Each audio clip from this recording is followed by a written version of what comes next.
तो क्या होती है फैक्टर इनकम, क्या होती है ट्रांसफर इनकम? कई बार हमसे बोर्ड्स के क्वेश्चन में ये क्वेश्चन पूछ लिया जाता है।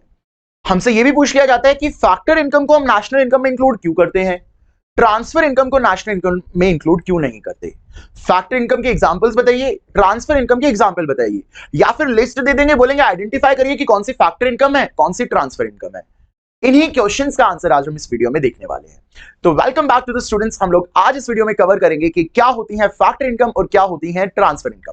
अपने मैक्रो इकोनॉमिक्स के बेसिक कांसेप्ट को हम लोग यहां से शुरू करते हैं। ठीक है, देखिए सबसे पहले ये जो यहां जो वर्ड यूज हुआ है ये इनकम हुआ है। इनकम का मतलब कि आपको कुछ पैसा मिल रहा है। ठीक है, यहां हम फैक्टर पेमेंट नहीं रीड कर रहे, हम लोग यहां स्टडी कर रहे हैं फैक्टर इनकम। तो मतलब यहां पे जो भी रिसीवर होगा उसको पैसा मिलेगा, और पैसा मिलेगा तो वो एक इनकम होगी। ठीक है, तो अब हम लोग जल्दी से देखते हैं कि फैक्टर इनकम क्या होता है। देखिए, जब भी इकोनॉमी में प्रोडक्शन एक्टिविटी होती है तो ये प्रोडक्शन एक्टिविटी जो होती है उसमें कुछ फैक्टर्स ऑफ प्रोडक्शन लगते हैं जो ऑलरेडी हमने कवर किए हैं।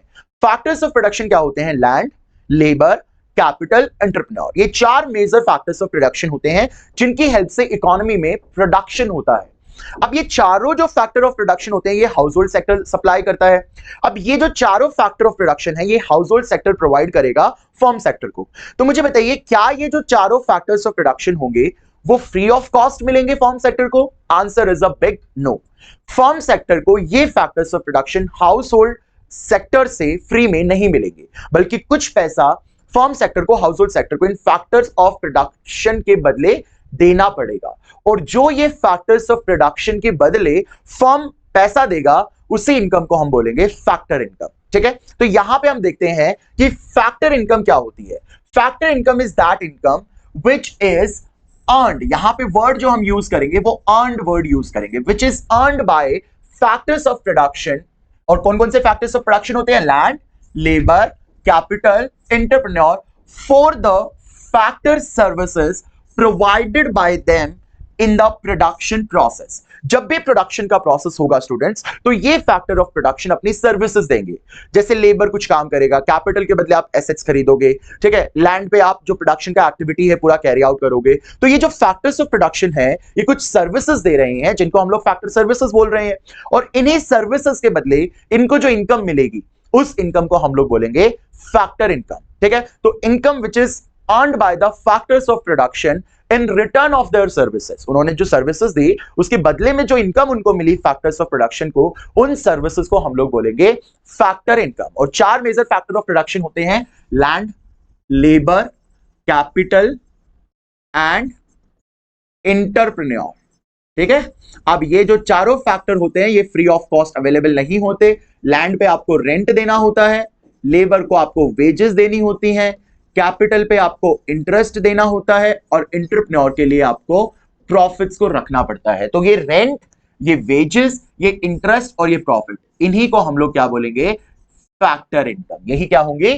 फैक्टर इनकम होंगे। अब आगे रीड करते हैं।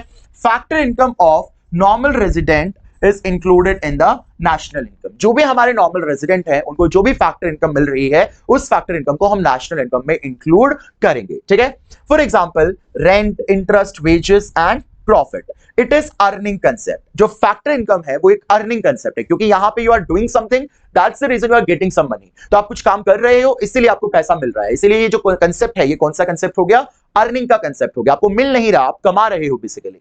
इसके बाद इट इज बायलैटरल कंसेप्ट। ये क्या होता है? टू साइडेड कंसेप्ट होता है, इसीलिए हम इसको क्या बोलते हैं?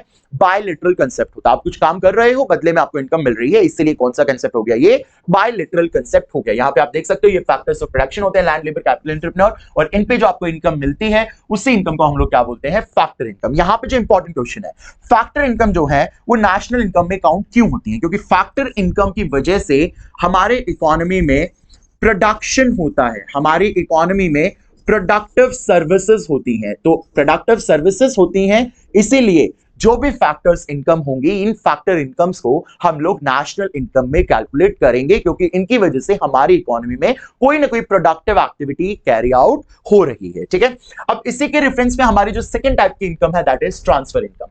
ट्रांसफर इनकम क्या होती है? ऐसी इनकम जो आपको रिसीव होती है बच्चे without rendering any productive services in return. आप कोई भी प्रोडक्टिव सर्विसेज नहीं कर रहे हैं, फिर भी आपको कोई इनकम मिल रही है, तो बोलेंगे सर ऐसी कैसी इनकम होती है? ऐसी इनकम होती है बच्चों, और उसी इनकम को हम लोग बोलते हैं ट्रांसफर इनकम। आप रिटर्न में कोई प्रोडक्टिव सर्विस नहीं कर रहे, बट फिर भी आपको पैसा मिल रहा है, फिर भी आपको इनकम मिल रही है। Such incomes are known as transfer income. It is one sided, obviously आप कुछ तो कर ही नहीं रहे, आपको बस पैसा मिल रहा है, तो ये कैसी है? वन साइडेड है, कंसेप्ट है, और it can be received either from the domestic territory और अब्रॉड। ये जो फैक्टर ट्रांसफर इनकम होती है, ये आपको कंट्री के अंदर से भी मिल सकती हैं, या किसी बाहर वाले देश से भी आपको ये इनकम्स रिसीव हो सकती है। It can be received from the domestic territory also, even it can also be received from some other country और from the abroad as well.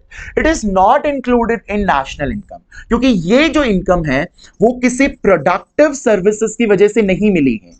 ये इनकम किसी प्रोडक्टिव सर्विसेज की वजह से आपको नहीं मिली, आपने कोई प्रोडक्टिव एक्टिविटी कैरी आउट नहीं की, इनकी वजह से कोई प्रोडक्टिव एक्टिविटी नहीं हुई, इसीलिए ये जो इनकम है ये आपकी नेशनल इनकम में इंक्लूड नहीं होती है, क्योंकि इनके रिटर्न में कोई भी प्रोडक्टिव एक्टिविटी नहीं हुई है। ये जो इनकम किसी भी प्रोडक्टिव सर्विसेज से जनरेट नहीं हुई, इसीलिए इन इनकम्स को हम लोग अपनी नेशनल इनकम में कैलकुलेट नहीं करते हैं। ठीक है, फॉर एग्जांपल यहां आप नीचे कुछ डायग्राम्स देख रहे होंगे, कुछ फिगर्स देख रहे होंगे, जैसे गिफ्ट्स आपको कहीं से मिल जाते हैं, कोई डोनेशन आपको कहीं से मिल जाता है, कोई स्कॉलरशिप आपको, जैसे इस बच्चे को स्कॉलरशिप मिल गई है, या ये जो ओल्ड एज पेंशन होती है, तो ये सारी जो आपकी इनकम होती है, जैसे ओल्ड एज पेंशन, गिफ्ट हो गया, ग्रांट हो गया, पॉकेट मनी हो गया, या फिर आपकी कोई स्कॉलरशिप्स हो गई एक्सेट्रा, ये सारी जो इनकम आपकी होंगी, क्योंकि आप इनके बदले में कुछ भी नहीं कर रहे हो, कोई प्रोडक्टिव एक्टिविटी नहीं कर रहे हो, इसलिए इन इनकम्स को हम लोग बोलेंगे ट्रांसफर इनकम। तो आई होप स्टूडेंट आपको फैक्टर इनकम और ट्रांसफर इनकम अच्छे से क्लियर हो गई होगी। Thank you.